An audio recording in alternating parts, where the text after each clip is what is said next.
다 함께 사도신경을 고백함으로 1월 14일 화요일 기도회를 시작하겠습니다. 나는 전능하신 아버지 하나님, 천지의 창조주를 믿습니다. 나는 그의 유일하신 아들, 우리 주 예수 그리스도를 믿습니다.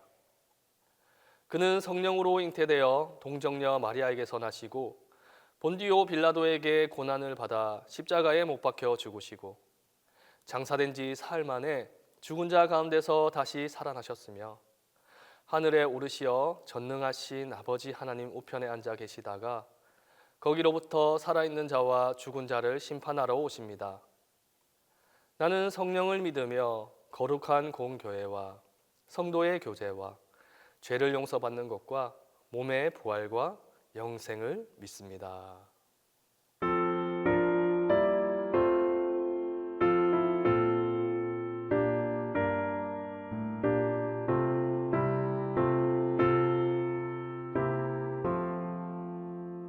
성령의 은사를 너에게 채우사 주님의 사랑과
주신 하나님의 말씀은 이사야서 62장 1절에서 5절입니다. 구약성경 이사야 62장 1절에서 5절입니다. 나는 시온의 의가 빛같이 예루살렘의 구원이 횃불같이 나타나도록 시온을 위하여 잠잠하지 아니하며 예루살렘을 위하여 쉬지 아니할 것인즉 이방 나라들이 내 공의를 뭇 왕이 다 내 영광을 볼 것이요 너는 여호와의 입으로 정하실 새 이름으로 일컬음이 될 것이며 너는 또 여호와의 손의 아름다운 관 내 하나님의 손의 왕관이 될 것이라. 다시는 너를 버림받은 자라 부르지 아니하며 다시는 내 땅을 황무지라 부르지 아니하고 오직 너를 헵시바라 하며 내 땅을 뷸라라 하리니 이는 여호와께서 너를 기뻐하실 것이며 내 땅이 결혼한 것처럼 될 것임이라. 마치 청년이 처녀와 결혼한 같이 내 아들들이 너를 취하겠고 신랑이 신부를 기뻐함 같이 내 하나님이 너를 기뻐하시리라. 2018년 10월 19일 궁금한 이야기 Y라는 프로그램에서는 십자가와 네 개의 점이라는 제목으로 어느 한 가족에 대한 이야기가 방영됩니다. 윤태훈, 윤기태 두 형제의 팔에는 십자가 모양의 문신이 똑같이 새겨져 있었는데 어린 시절 아버지가 바늘로 자신들의 팔에 새긴 문신이라고 했습니다. 당시 아버지는 집 나간 어머니를 대신해 홀로 기와장 만드는 일을 하며 힘들게 세 아이들을 돌보고 있었는데 어느 날 척추 늑막염에 걸려 일을 하지 못하게 되는 상황에 놓이게 되고 심지어 합병증까지 만나 거동조차 힘든 상황에 처하게 되었습니다. 아버지는 결단을 내려야 했습니다.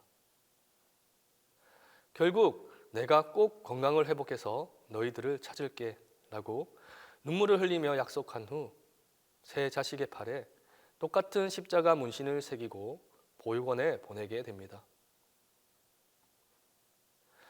5년이라는 시간이 흐르고 건강을 어느 정도 회복하게 된 아버지는 보육원을 다시 찾아 두 형제들을 데려올 수 있었지만 미국으로 입양을 가버린 막내는 데려올 수 없었습니다.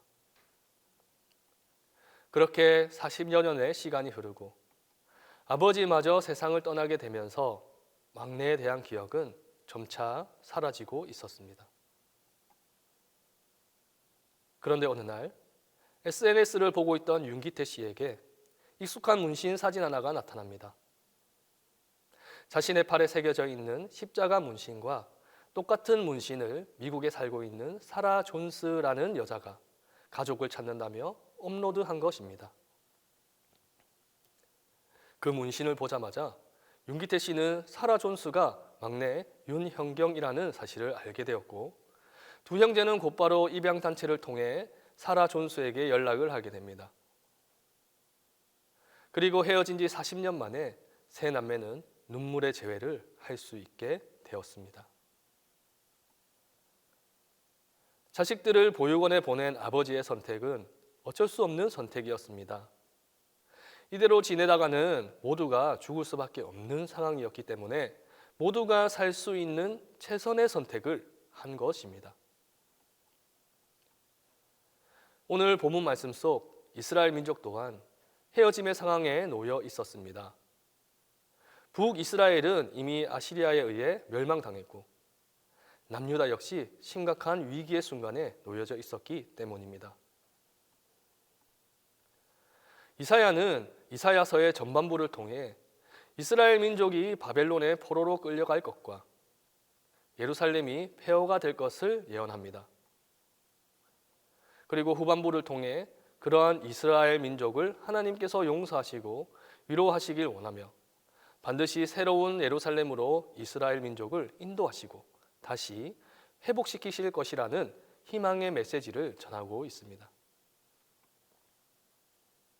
특히 본문 말씀 4절 앞에서는 다시는 버림받은 자라 부르지 않으며 황무지라고 부르지 않겠다고 하십니다. 이스라엘 민족은 보육원의 아이들처럼 버림받은 자로 불리우게 될 것이며 그들의 삶의 터전이었던 곳은 주인이 없는 황무지로 불리우게 될 것이지만 시간이 흐른 후 약속의 때가 되면 다시는 그렇게 불리우지 않도록 하신다는 것입니다. 당시 이스라엘 민족과 예루살렘은 타락의 길을 걷고 있었습니다. 수많은 우상들과 산당이 히스기야의 종교개혁에도 사라지지 않고 만연해 있었으며 하나님을 의지하지 않고 주위 강한 나라들의 권력에 어떻게 하면 빌붙어 살아갈지에 대해서만 고민하고 있었습니다. 마치 지금의 세상처럼 말입니다. 하나님의 뜻과 계획 안에서 그런 이스라엘 민족을 자신들의 잘못과 죄를 스스로 깨닫게 하고 하나님과의 관계를 회복시킬 수 있는 방법은 그들이 버림받는 자가 되고 예루살렘이 황무지가 되는 것이었습니다. 하지만 하나님께서는 그들을 끝까지 버리신 것이 아니었습니다. 그저 지금의 상황에서 이스라엘이 다시 하나님과 화목하게 될 수 있는 최선의 선택을 하신 것입니다. 눈물로 문신을 새기며 다시 데리고 오겠다고 약속한 아버지의 마음처럼 말입니다. 그래서 하나님께서는 이후로 다시는 버림받은 자라 불리우지 아니하며 이스라엘의 땅이 황무지로 불리우지 않게 하겠다고 약속하신 것입니다. 그리고 다시 약속하시길 이스라엘 민족을 헵시바라 하며 예루살렘 땅을 뷸라라 하겠다고 하십니다. 헵시바라는 단어는 이어지는 말씀에 설명되어 있듯이 나의 기쁨이 너에게 있다라는 뜻을 가지고 있습니다. 하나님께서 이스라엘 민족을 기뻐하시게 된다는 것입니다. 많은 문제들이 해결되고 다시 자식들을 데리고 올 때 그 아버지의 마음은 어땠을까요? 만약 막내딸도 데려와 함께 살 수 있게 되었다면 그들은 아버지에게 더욱더 큰 기쁨이 되었을 것이고 더욱 소중한 존재로 느껴졌을 것입니다. 하나님 또한 이스라엘과 하나님과의 관계를 회복하기 위해 이스라엘의 포로 생활과 예루살렘의 멸망을 선택하셨지만 분명 회복된 관계로 다시 만나길 원하신다는 사실과 회복의 순간 그들을 더욱 기뻐하실 것을 말씀하신 것입니다. 뷸라라는 단어는 결혼한 여자를 의미합니다. 황무지가 되어버린 예루살렘이 다시 돌아올 때에 결혼한 것처럼 된다는 하나님의 약속을 의미한다는 것입니다. 결혼은 평생 함께하겠다는 약속입니다. 앞으로는 서로 헤어지지 않겠다는 약속이기도 합니다. 이스라엘 민족이 다시는 가부처럼 남편이 없는 여자처럼 살아가지 않게 하시겠다는 것입니다. 자식들을 맡긴 아버지는 5년이라는 시간 동안 다시는 이런 아픔을 겪지 않기 위해 다짐하고 다짐했을 것입니다. 보육원에서 고아처럼 살아가고 있을 자식들이 눈에 밟히지만 다시 함께 할 날만을 고대하며 지금의 슬픔과 고통을 다시는 겪지 않을 수 있는 환경을 만들기 위해 피나는 노력과 뼈를 깎는 고통을 참아냈을 것입니다. 그리고 함께 살아갈 수 있게 되었을 때 아버지는 다시는 자식들과 헤어지지 않겠다고 다짐하고 약속했을 것입니다.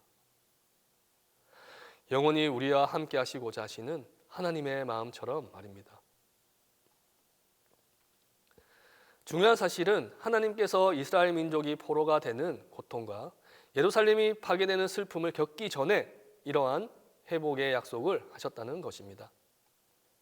반드시 너희를 찾으러 오겠다는 아버지의 약속처럼 말입니다. 보육원에서 버림받은 고아처럼 살아가게 될 자식들에게 반드시 다시 데리러 오겠다는 아버지의 약속은 5년이라는 힘든 시간들을 버텨낼 수 있게 하는 한 줄기의 위로와 희망이 되었을 것입니다. 이스라엘 민족 역시 이러한 이사야를 통한 하나님의 약속은 50년 동안 겪게 될 수많은 고통과 슬픔의 사건들을 견디고 참아낼 수 있는 한 줄기 빛이 되었고 하나님과의 관계를 다시 회복할 수 있게 만드는 힘이 될 수 있었습니다. 현재 우리의 삶은 어떻습니까? 당시 이스라엘이 겪고 있던 혼란의 상황처럼 우리 역시 이념적 갈등과 정치적 스캔들로 혼란과 분열의 고통, 불안과 두려움 속에 살고 있습니다. 또한 어려운 경제 상황과 치솟는 물가는 우리를 희망보다는 절망의 소용돌이 속으로 몰아넣고 있습니다. 이러한 상황 속에서 하나님을 믿지 않거나 의지하지 않고 살아가는 우리의 삶은 더더욱 우리의 삶을 가족을 잃은 고아처럼 살아가도록 만들 것입니다. 하지만 우리에겐 하나님께서 약속하신 말씀, 예수 그리스도가 있습니다. 반드시 다시 데리러 오겠다는 아버지의 약속처럼 하나님께서는 약속하신 대로 그와 같이 살아가는 우리들에게 직접 찾아오셨습니다. 그리고 다시는 헤어지지 않고 영원히 함께할 수 있는 영원한 생명을 우리에게 주셨습니다. 우리는 예수 그리스도를 통해 하나님의 영원한 헵시바와 뷸라, 즉 하나님의 영원한 기쁨이 되었고 황무지가 아닌 하나님의 나라에 살 수 있게 되었다는 것입니다.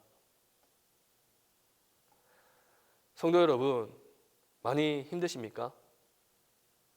많이 혼란스러우신가요? 힘들고 혼란스러운 시기일수록 우리는 더더욱 예수 그리스도를 바라볼 수 있어야 합니다. 우리의 힘든 시간들 뒤에 주어질 영원한 헵시바와 뷸라의 언약이 지금의 힘든 상황을 이겨낼 수 있는 소망과 희망이 될 것이기 때문입니다. 힘들고 어려운 시기일수록 영원히 우리를 기뻐하시고 영원히 함께 하시고자 우리를 데리러 오신 예수 그리스도를 붙듭시다. 예수 그리스도를 통해 주어지는 영원한 희망으로 지금의 힘들고 혼란스러운 시기를 극복합시다. 우리를 데리러 오신 예수 그리스도 품 안에서 지금의 힘들고 어려운 상황을 바라볼 수 있을 때 우리는 하나님의 영원한 헵시바가 되고 우리의 현재의 삶에도 하나님과 함께하는 영원한 뷸라의 땅이 펼쳐지게 될 것입니다. 우리 함께 기도하겠습니다. 첫 번째로는 우리를 기뻐하시고 홀로 버려두지 않으시는 하나님을 누리며 살게 해달라고 기도하고, 두 번째로 힘든 시기 예수 그리스도를 더욱 의지하며 살아가게 해달라고 기도하면서 마지막으로 동신교회와 담임 목사님을 위해 기도하도록 하겠습니다. 이 세 가지 기도 제목을 가지고 우리 다 함께 기도하겠습니다. 우리를 기뻐하시고 언제나 함께 하시는 하나님, 현재 우리의 삶은 이사야의 시대처럼 정치적 혼란과 불안정한 경제 속에서 불안과 두려움이 넘쳐나고 있습니다. 이러한 상황에서도 우리가 하나님의 헵시바와 뷸라의 약속을 기억하고 우리를 기뻐하시고 버려두지 않으신다는 믿음을 통해 불안과 두려움에 승리하며 살아갈 수 있도록 인도하여 주시옵소서. 또한 각자의 상황으로 인해 힘들고 어려운 성도들 있습니다. 하나님께서 한 명 한 명 찾아가시고 위로해 주시고 보살펴 주셔서 예수 그리스도와 함께 어렵고 힘든 상황을 극복할 수 있도록 인도하여 주시고, 오직 우리와 영원히 함께 하시고자 찾아오신 예수 그리스도만을 의지하며 영원한 생명을 바라보는 삶을 통해 지금의 어렵고 힘든 상황 속에서도 기뻐하고 즐거워할 수 있는 기적을 허락하여 주시옵소서. 마지막으로 안식월에 계신 담임 목사님을 위해 기도드립니다. 담임 목사님의 건강, 하나님의 사랑으로 살펴주셔서 평안과 안식, 회복이 넘쳐나는 시간 되게 해 주시옵시고 더욱 건강한 모습으로 다시 만날 수 있게 되는 은혜 허락하여 주시옵소서. 우리와 영원히 함께 하시고자 우리를 데리러 오신 우리 주 예수 그리스도 이름으로 기도드립니다. 이제는 주님이 가르쳐 주신 기도를 함께 하오니, 하늘에 계신 우리 아버지의 이름을 거룩하게 하시며 아버지의 나라가 오게 하시며 아버지의 뜻이 하늘에서와 같이 땅에서도 이루어지게 하소서. 오늘 우리에게 일용할 양식을 주시고 우리가 우리에게 잘못한 사람을 용서하여 준 것 같이 우리 죄를 용서하여 주시고 우리를 시험에 빠지지 않게 하시고 악에서 구하소서. 나라와 권능과 영광이 영원히 아버지의 것입니다.